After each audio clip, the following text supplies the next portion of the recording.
Okay, so hello students, welcome to this particular video. So in this video, we will solve certain important problems from your exam point of view. Okay, ये सभी question exam oriented question है, पहले भी exam में पूछे गए हैं और आगे भी आने की इनकी संभावना है, ठीक है? तो चलिए शुरू करते हैं। पहला क्वेश्चन है, which of the following atoms can not exhibit Bhoj Einstein condensation even in principle.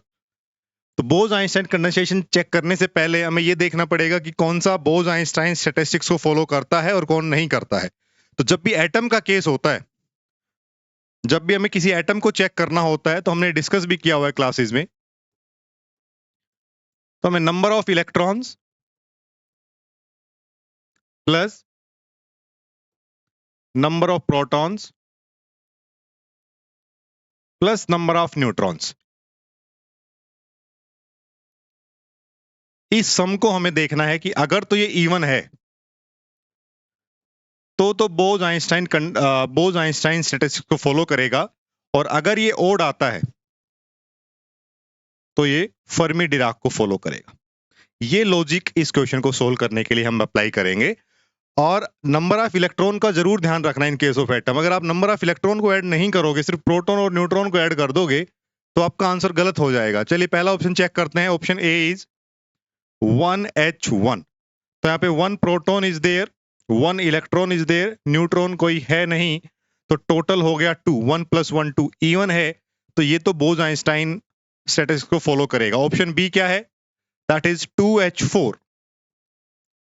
तो प्रोटॉन 2 हैं, इलेक्ट्रॉन 2 है और न्यूट्रॉन भी 2 हैं, क्योंकि 4 न्यूक्लियॉन्स है, उनमें से 2 प्रोटॉन है, तो इट इज 6। तो ये भी इवन है, ये भी बोज आइंस्टाइन स्टैटिस्टिक्स को फॉलो करेगा। The next one is 11 sodium 23। तो यहां पे अगर देखें तो proton is 11, electron 11 and neutron is 12। Okay, 23 में से 11 जाएगा तो 12 बच जाएगा, तो इसका मतलब 22 + 12 दैट इज 34। ये भी इवन है, तो ये भी बोज आइंस्टाइन स्टैटिस्टिक्स को फॉलो करेगा। Next is isotope of potassium, that is 19 potassium 30। Okay, तो यहां पे proton is 19, electron 19 and neutron is 11। Okay, so 38 + 11 that is equal to 49। तो ये आपका एक ओड नंबर है, तो ये फॉलो करेगा फर्मी डिराक को, और hence no Bose Einstein condensation can be there in principle for this. So 30 potassium is the correct answer, that is option number D for this question. Okay, आगे बढ़ते हैं। The second one is a system of n non-interacting and distinguishable particles of spin 1 is in thermodynamic equilibrium. The entropy of the system is, question is from thermodynamics and StatMax subject. So spin 1 है, तो अगर spin 1 है तो हमें पता है there are 3 possibilities, +1, 0 and -1। तो अगर एक पार्टिकल होता तो हमें 3 possibilities हैं यहाँ पे, ठीक है? तो अगर n particles हैं तो it will be 3⁻n। और यही फॉर्मूला हम यूज करेंगे, जो सबसे इंपॉर्टेंट फॉर्मूला होता है, सबसे बेसिक फॉर्मूला होता है एंट्रोपी का, that is K ln W। Okay, so here W is now 3⁻n, so it is K ln 3⁻n and it will be equal to 3nk, sorry, nk ln 3, nk ln 3। तो option D इसका correct answer हो जाएगा। अगर यहाँ पे spin हमें 1/2 given होती, अगर स्पिन कितनी होती 1/2 गिवन होती, तो हमें पता है +1/2 और -1/2, तो फॉर 1 पार्टिकल 2 पॉसिबिलिटी होती, n पार्टिकल के 2n हो जाता। तो अगर ये क्वेश्चन गिवन होता 1/2 स्पिन वाला, then 2⁻n ways will be there and answer will be nk ln 2। क्योंकि यहाँ पे स्पिन 1 है, ये क्वेश्चन हमने क्लास में भी किया हुआ, इंपॉर्टेंट क्वेश्चन है। So answer will be nk ln 3। Option D will be the correct option. Next देखो, this question is also from the thermodynamics and stat mechs subject. So the energy density and pressure of a photon gas are given by U is equal to 84 and pressure is U/3. So T and A are the given constants, that is the temperature and radiation constant. So the entropy per unit volume is given by alpha AT cube. The value of alpha is, alpha की value हमें calculate करनी है। बड़ा अच्छा question है। देखो energy density given है, तो energy density is defined by U which is equal to 84। तो ये एनर्जी डेंसिटी है, तो ध्यान रखना अगर एनर्जी की हम बात करें तो it will be AVT4। Okay, energy per unit volume है ये। Okay, pressure is given as U/3, और फिर हमें एक एंट्रोपी पर यूनिट वॉल्यूम भी गिवन है, that is entropy per unit volume which is equal to alpha AT3। तो entropy को यहां से लिख सकते हैं अल्फा AVT3।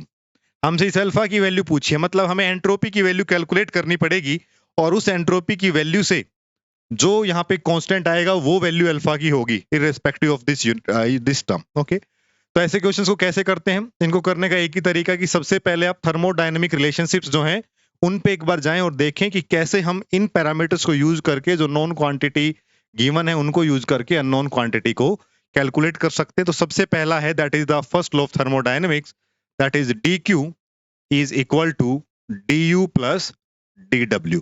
तो ये हो जाएगा TdS is equal to du plus pdv and ds is equal to du by t plus p by t dv। और इंटीग्रेट करेंगे दोनों तरफ तो it will B du by t plus p by t dv। और अगर constant volume पे देखें तो s will be equal to du by t, ये आ रहा है। और u हमें गिवन है दैट इज AVT4। तो du अगर कैलकुलेट करें यहां से du will be 4AVT³ dt। ठीक है जी। Now you can calculate entropy S which is equal to du which is 4AVT³ dt divide by t। सो ये t स्क्वायर हो गया, इट विल बी 4AV, और t स्क्वायर का हो जाएगा t³ बाई 3। सो यहाँ पे AVT³ देखो, AVT³ अल्फा की वैल्यू है 4/3 विच इज नथिंग बट 1.33। तो इसका ऑप्शन ए करेक्ट हो जाएगा। ठीक है, काफी अच्छा क्वेश्चन है एग्जाम में पूछे जाने के लिए, और बाकी कुछ कंफ्यूजन इसमें होना नहीं चाहिए। बस जो टर्म्स गिवन है उनको अगर आप अच्छे से देख लें, क्योंकि आप यहाँ तो एंट्रोपी पर यूनिट वॉल्यूम में V अच्छे से समझ जाओगे, लेकिन एनर्जी डेंसिटी में कई बार बच्चे मिस कर देते हैं, तो फिर वो एक V का एक्स्ट्रा फैक्टर दिखने से कंफ्यूजन हो सकता है कि वो तो V तो हमारा आया ही नहीं। लेकिन अगर हम समझेंगे ठीक से, अगर इसको लगाएंगे तो फिर सारी चीजें बैलेंस हो रही हैं और answer will be 1.33। Okay, next question देखो। Question is from the EMT, that is if the electrostatic potential is given by phi equal to phi naught x square plus y square plus z square, where phi naught is a constant, then the charge density giving rise to the above potential would be। Charge density calculate करनी है जिससे ये potential बन रहा है। तो potential और charge density में क्या रिलेशन होता है? Very famous equation, that is del square V equal to minus rho by epsilon naught. तो हमें चार्ज डेंसिटी कैलकुलेट करनी है, तो laplacian of this V we have to calculate. तो V यहाँ पे स्केलर पोटेंशियल फाई है, so del square we know it is a scalar operator, that is curly square by curly x square plus curly square by curly y square plus curly square by curly Z square. Okay, and if we calculate del square phi, तो ये phi note तो बाहर रहेगा, और इसको लिख लेते हैं curly square by curly x square plus curly square by curly y square plus curly square by curly Z square and this x square plus Y square plus z square. Now you see, ये पहले इसके साथ जाएगा, दो बार differentiate होगा तो x square का 2x और फिर से 2, तो यहां से 2 निकल के आएगा, बाकी 0। फिर जब y के साथ जाएगा तो 2 और z के साथ जाएगा तो 2, तो 2 प्लस 2 प्लस 2 6। तो इसकी वैल्यू आ गई है 6 phi naught. Del square phi की वैल्यू कितनी आ गई? 6 phi not.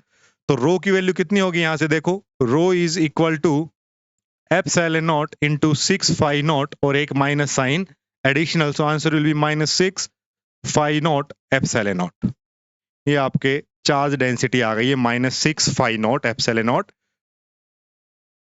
Option D is the correct option for that. ठीक है, नेक्स्ट चलो। अगला क्वेश्चन भी EMT से है। ए sphere of radius a has a charge density which varies with r as, तो चार्ज डेंसिटी का वेरिएशन गिवन है, that is a, r is power 1/2. The electric field at a distance r less than a varies as. काफी easy question है, देखो क्या given है situation में।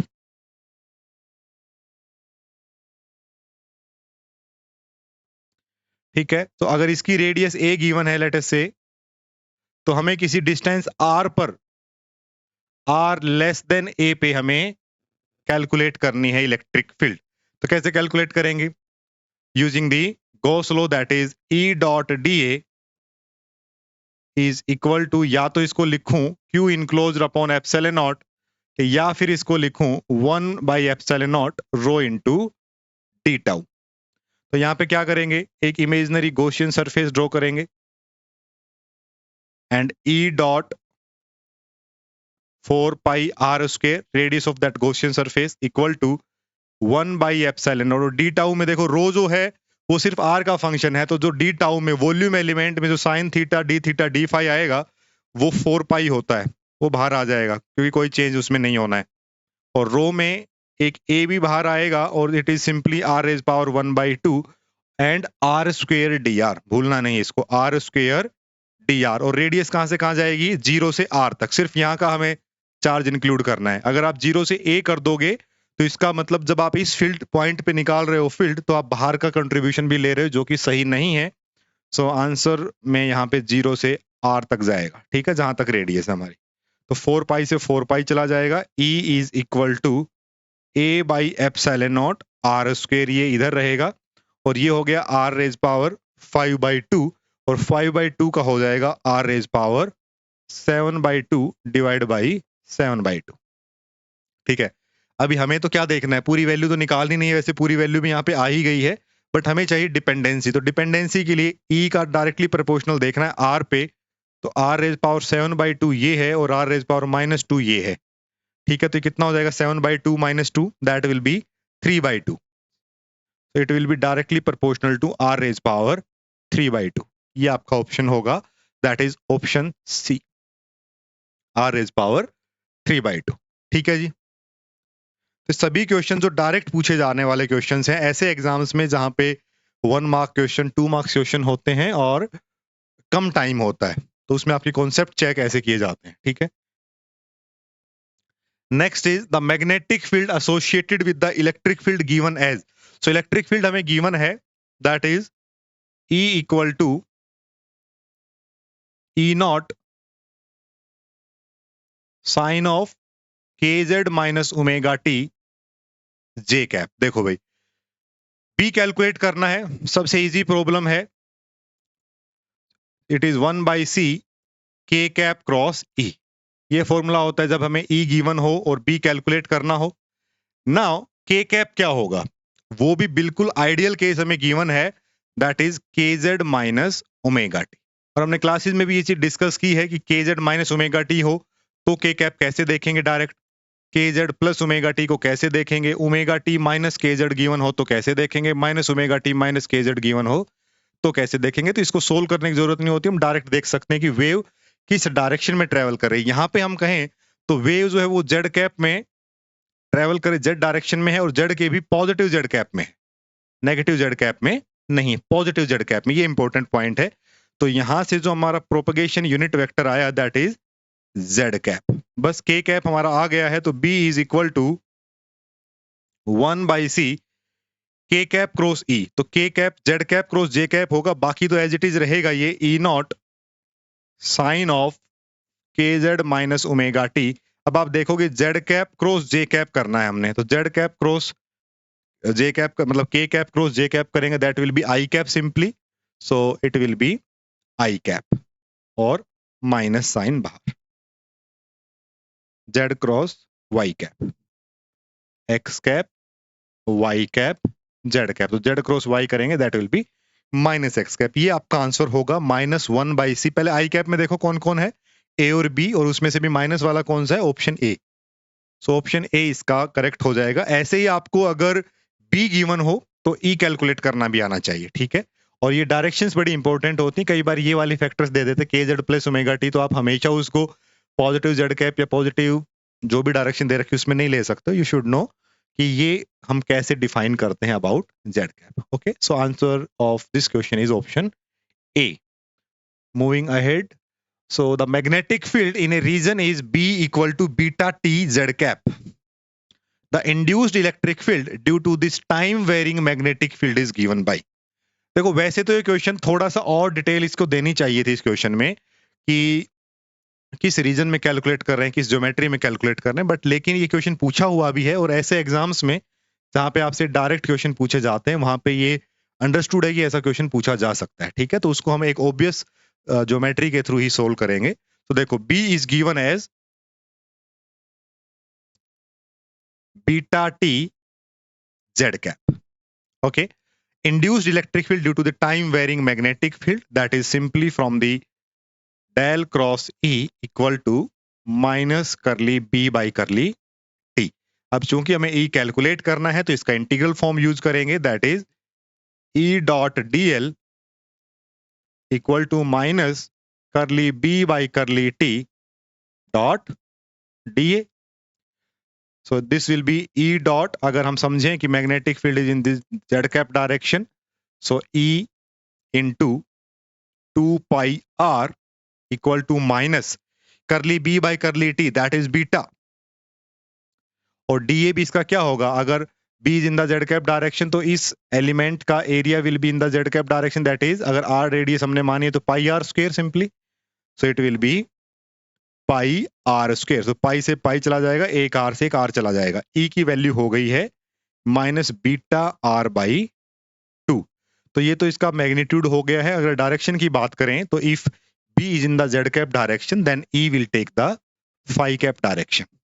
तो ये बहुत बेसिक प्रॉब्लम है, ऐसी प्रॉब्लम्स हमने खूब की हुई हैं। E is equal to minus beta R by 2 phi cap। मतलब इस टाइम वेरिंग मैग्नेटिक फील्ड की वजह से जो इंड्यूस इलेक्ट्रिक फील्ड होती है उसमें हमने बहुत सारे एडवांस प्रॉब्लम भी किए हैं, तो ये तो उसके हिसाब से सबसे बेसिक वाला प्रॉब्लम है, सबसे आसान वाला। So if the B is in the Z cap, E will take the phi cap direction. So minus beta R by 2 phi cap। तो ऑप्शन डी इसका देखो करेक्ट है। एक अगर एक साइन भी आप मिस करते हैं तो आप ऑप्शन सी पे लैंड कर जाएंगे, जो कि गलत हो जाएगा। So minus beta R by 2 phi cap is the correct answer। Question is from time varying electric and magnetic fields, modified Maxwell equations। Next is again the electric and magnetic field E and B respectively corresponding to the scalar potential phi equal to 0 and vector potential TZX cap। बहुत easy question है। E और B calculate करना है। देखो कैसे करेंगे। E का हमें पता है क्या होता है, E is equal to minus of del V minus curly A by curly T। So V तो 0 है और करली A बाई करली T में ही जाएगा, तो minus curly A by curly T और करली A बाई करली T हो जाएगा minus of Z x cap, minus of Z x cap. ठीक है, तो वही डायरेक्शन हो जाएगी जो ए की डायरेक्शन है। ई की वैल्यू हो गई माइनस जेड एक्स कैप। अब चूंकि ई सी और डी ऑप्शन दोनों में ही माइनस जेड एक्स कैप है, तो आप यहां से अंदाजा तो नहीं लगा सकते कि कौन सा ऑप्शन सही है, आपको बी पे भी जाना पड़ेगा। और बी होता है B is equal to del cross A, del cross A. So अब कैलकुलेट कर लीजिए del cross A, that will be x cap Y cap Z cap curly y curly x curly y curly y curly y curly z. और एक इस direction में x cap में है, simply T Z यहाँ पे आ जाएगा, बाकी 0 0। सोल्व करेंगे तो देखो एक्स कैप में तो कुछ नहीं आएगा, माइनस ऑफ वाई कैप में कुछ आएगा, तो that will B 0 minus T. और जेड कैप में भी कुछ नहीं आएगा, तो इसका ऑप्शन आ गया टी वाई कैप। तो बी की वैल्यू कितनी है, ई के साथ साथ B is equal to T Y cap. तो टी वाई कैप में देख लो कौन सा है, ऑप्शन डी जो है वो टी वाई कैप है। बात समझ में आ गई? ठीक है, आगे चलें।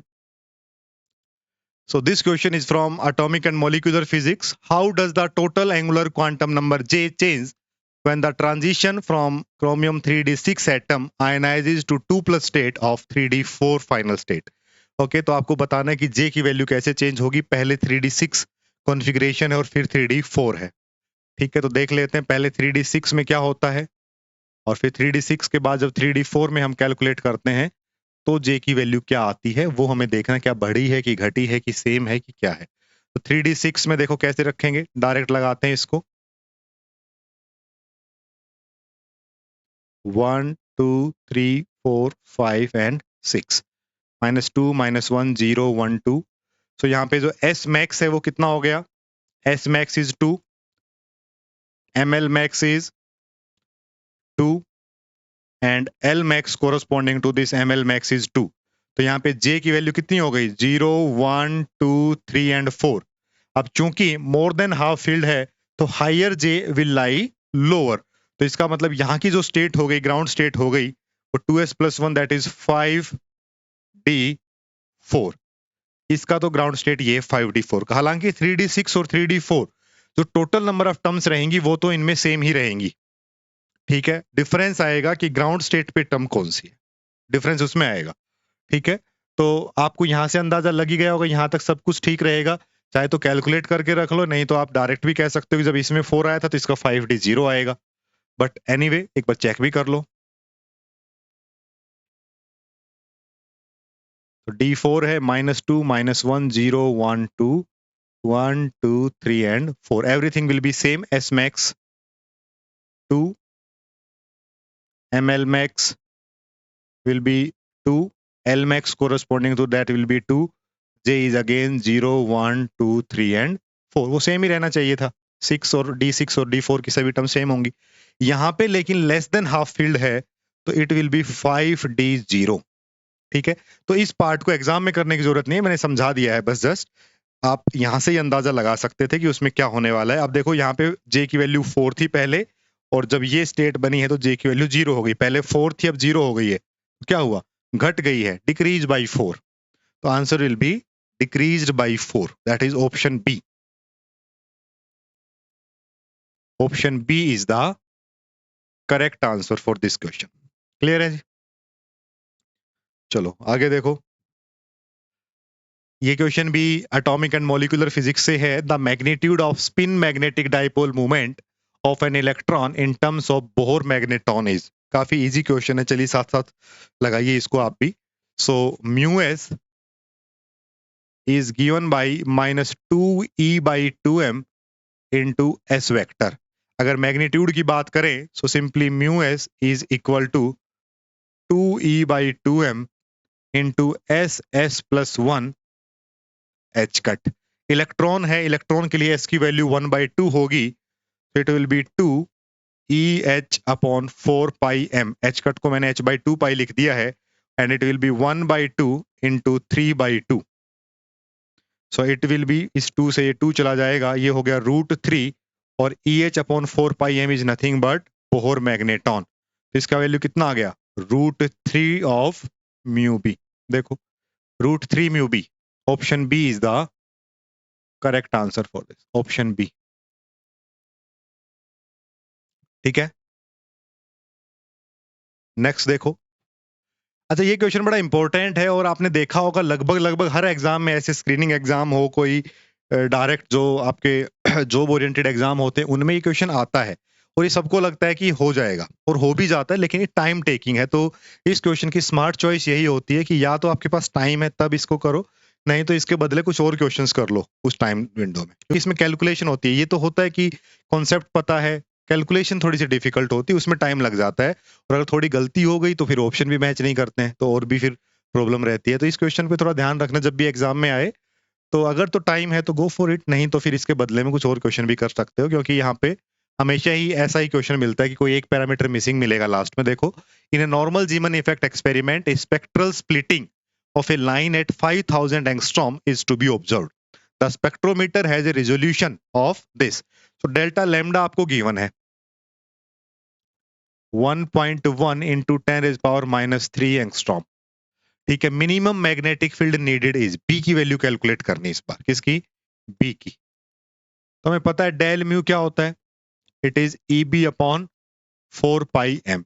और डेल म्यू और डेल लैम्डा में क्या रिलेशन होता है, अगर याद नहीं है तो निकाल भी सकते हो। Mu lambda is equal to c, mu is equal to c by lambda, और del mu is equal to c by lambda square into del lambda in magnitude, और del lambda is nothing but lambda square by C into del mu. ठीक है, तो del lambda आ गया, उसमें लगा दीजिए। So del lambda is equal to lambda square by C into del mu, that is E B upon 4 pi M. Lambda में given है, del lambda में गिवन है, बाकी सारे कांस्टेंट हैं, और बी की वैल्यू हमें कैलकुलेट करनी है।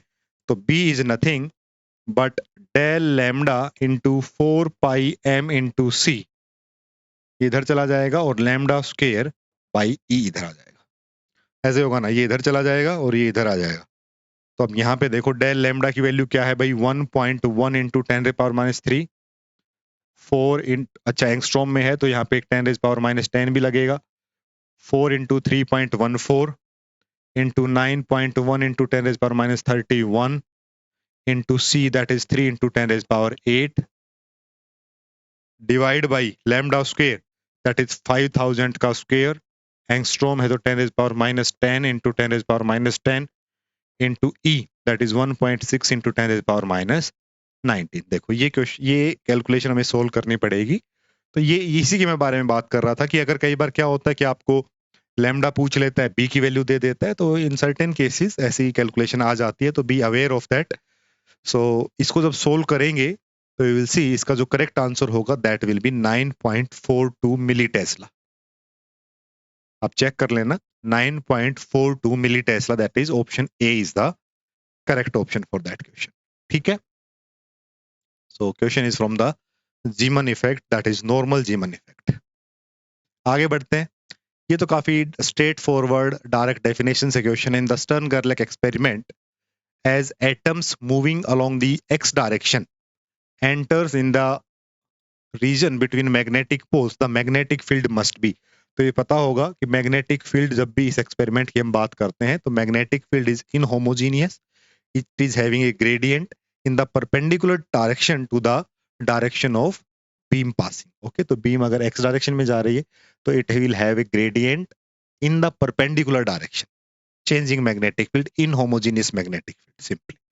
ठीक है, so option C will be the correct option. ये तो डायरेक्ट आपका स्ट्रेट फॉरवर्ड क्वेश्चन है, दैट इज सी। ठीक है, इन क्वेश्चंस को कराने का मतलब यही है कि आपको एक पता चल सके कि ऐसे क्वेश्चंस पूछे जाते हैं, और आप उस फ्लो में आ पाए कि ऐसे क्वेश्चंस को कैसे हमने टाइमली टैकल करना है। आप बहुत ज्यादा मुश्किल मुश्किल क्वेश्चंस ना करें पर्टिकुलर इन एग्जाम्स के लिए, rather than focus on concepts and basics. Okay, so in radioactive decay, this element having 90x200 is turning into or transforming into 80y168. Number of alpha and beta particle emitted are respectively. So both easy question है, 90x200 into 80y168. ठीक है, nuclear particle physics का question है radio activity का। सो यहां से अब ये हमें पता है कि अल्फा और बीटा पार्टिकल फॉर श्योर निकल ही रहे हैं, तो यहाँ पे लिख लो सोल्व करने के लिए 2 helium 4 plus minus 1 electron. Beta particle हमने ऐसे लिख लिया, अगर बीटा पॉजिटिव नहीं गिवन है तो फिर उसको ऑब्वियसली बीटा नेगेटिव ही कंसीडर करेंगे। ठीक है, सो अब देखो कौन कौन से ऑप्शन में ये मैच करता है। अगर पहला ऑप्शन हम रखें 6 पे, तो 6 पे देखो वैसे डिफरेंस कितना है, देखो एटॉमिक नंबर में डिफरेंस है Z का 10 का, और जो न्यूक्लियन नंबर है, जो नंबर ऑफ न्यूक्लियन है, मास नंबर है, उसमें 32 का है। ये हमने पूरा करना है। तो अगर 6 अल्फा हो जाएंगे तो 12 तो यहाँ पे आ जाएगा और 24 इसका आ जाएगा, और 6 इसके लगने से -6 यहाँ पे आएगा, उसका न्यूक्लियन तो कुछ होगा नहीं। तो 12 - 6 ये तो 10 के बराबर नहीं हुआ, तो ये तो जस्टिफाई नहीं कर पाएगा, क्योंकि भाई नंबर ऑफ प्रोटॉन और number of neutron, mass number और जेड तो आपका कंजर्व करना चाहिए रिएक्शन में। ठीक है, द नेक्स्ट इज 4 and 6। तो 4 and 6 भी करोगे अगर, तो 4 पे कितना हो जाएगा, ये 8 हो जाएगा, ये 16 हो जाएगा, और 6 पे -6 ही रहेगा। तो 8 - 6 वो भी 10 पे नहीं आ रहा है ना, ये हमारा टारगेट है, इसको हमने पूरा करना है। उसके बाद है 8 and 6। तो 8 पे देखो 8 × 2 16, तो ये हो गया, और 32 ये हो गया, और 6 पे ये -6, तो 16 - 6 10 और 32, मतलब ये सही है। बाकी आपको अगर अगला भी चेक करना है 6 4 पे, तो वो भी चेक कर लो। 6 पे कितना हो जाएगा, 12 तो ये हो जाएगा, और 24 ये हो जाएगा, और ये -4 हो जाएगा, तो 12 - 4 8 ही बनेगा। देखो ये वाला जस्टिफाई हो रहा है 8 6, तो 8 अल्फा पार्टिकल्स निकलेंगे इसमें और 6 बीटा पार्टिकल्स। ठीक है जी, तो option C is the correct for that. एक और क्वेश्चन देख लो, the probability of finding the neutron and proton within the range of nuclear force in a neutron is. देखो ये क्वेश्चन एक डायरेक्ट क्वेश्चन है, वैसे सोल्व करने पे थोड़ा सा कॉम्प्लिकेटेड कैलकुलेशन है, लेंदी कैलकुलेशन है, और जब इसको सोल्व करते हैं within the range of nuclear force और outside the range of the nuclear force, तो जो वैल्यू आती है वो मैं आपको बता देता हूँ, इसको ध्यान रखना है, एग्जाम में आएगा तो आप सोल्व करने का सोच भी नहीं सकते, उतना टाइम ही नहीं मिलेगा। ठीक है, तो outside the range of nuclear force, outside the range of nuclear force, तो इसकी जो एग्जैक्ट वैल्यू वैसे आती है प्रोबेबिलिटी की, वो आती है 0.67, तो ये मोटा मोटा हो गया 67% के आसपास अगर एग्जैक्ट पूछा हो, लेकिन इसको रफली इसको हम 70% में कंसीडर करते हैं। ठीक है, तो इट विल बी 70%। ठीक है, अब और विद इन द रेंज अगर पूछा जाए तो कितना बच गया, probability with in the range, अगर 70% आउटसाइड द रेंज है तो विद इन द रेंज कितनी बची, दैट इज 30%। ठीक है, तो यहाँ पे हमसे पूछा था विद इन द रेंज, तो विद इन द रेंज का आंसर होगा 30%। ये ऐसे क्वेश्चन ऐसे होते हैं एग्जाम में कि अगर आपको आते हैं डायरेक्ट तो आप कर सकते हो, नहीं आते हैं तो आपको फिर कोई चॉइस नहीं इसको सोल्व करने की। ठीक है, सो ये ध्यान रखना है, ये दोनों वैल्यूज, आउटसाइड द रेंज पूछा जाए तो 70% और इनसाइड द रेंज पूछा जाए तो 30%। एग्जैक्ट वैल्यू 0.67 0.68 ऐसी कुछ आती है, अगर वो भी कभी गिवन हो तो be aware of that. Okay, so ये हो जाएगा ऑप्शन डी फॉर दिस। एक और क्वेश्चन देख लो, ये क्वेश्चन वेक्टर एनालिसिस से है, चाहे तो इसको मैथमेटिकल फिजिक्स में रख सकते हो, हम इसको ईएमटी में पढ़ते हैं। So the unit vector normal to the surface is this, तो सरफेस आपको गिवन है phi is equal to X square plus Y square minus Z minus 1।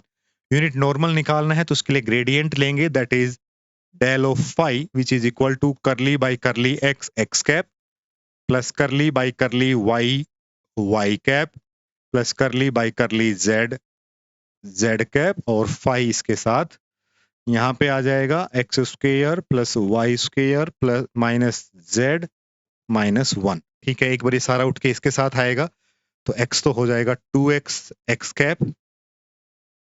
y हो जाएगा 2y वाई कैप, और z हो जाएगा माइनस जेड कैप, बाकी 1 तो 0 हो जाएगा। ठीक है, ये डेल फाई आ गया है। अब हमें चाहिए यूनिट वेक्टर, और वो भी इस पॉइंट पे, तो इस पॉइंट पे कितना होगा वैसे डेल फाई, देखो एट 1 1 1 कितना हो जाएगा, it will be 2x cap plus 2y cap minus Z cap, ये तो हो गया यूनिट वेक्टर। अब यूनिट नॉर्मल वेक्टर पूछा तो इसका नॉर्मल वेक्टर कितना हो जाएगा, इसको डिवाइड कर दो इसके मैग्नीट्यूड से, that will be 2x cap plus 2y cap minus Z cap, और मैग्नीट्यूड है 4 4 1, that is 9 root that is 3। 2x cap plus 2y cap minus Z cap by 3, so 2x cap plus 2y cap minus Z cap by 3, तो option D will be the correct answer for this option. ठीक है, तो ये question कराने का मेरा motive ये था कि यू शुड नो कि what kind of questions can be asked, आपको किस तरह की तैयारी करनी है। ठीक है, और इस सेशन में इतने ही रखते हैं, कुछ और प्रॉब्लम्स हैं वो अगले सेशन में डिस्कस करेंगे। आपको इनमें कोई भी डाउट हो तो आप पूछें, कांटेक्ट करके आप पूछ सकते हैं, कोई और भी सजेशन हो तो आप बता सकते हैं। ठीक है, so this is all for this particular video. In case of any doubt please feel free to discuss. Have a good time, bye bye, take care.